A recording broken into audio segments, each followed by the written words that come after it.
Hello and welcome back to the channel HardReset.Info, and today I will show you how to view comments on X on mobile.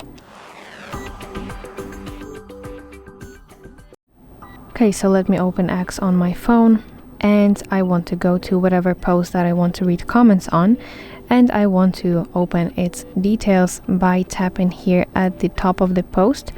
And please make sure that you don't tap on the photo because it will simply open the image. And you want to tap here at the top on empty space, and if you scroll down here at the comment section, you will see all the comments that this post has.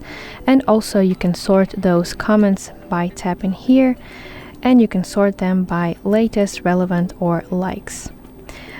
And additionally, if you want to see your comments on X, then you have to go to your profile picture at the top left and go to your profile.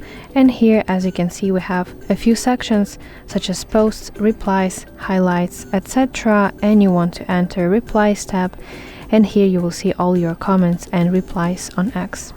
So that's basically it. I really hope that you find this video helpful, and if so, please like it and subscribe to our channel for more content just like this.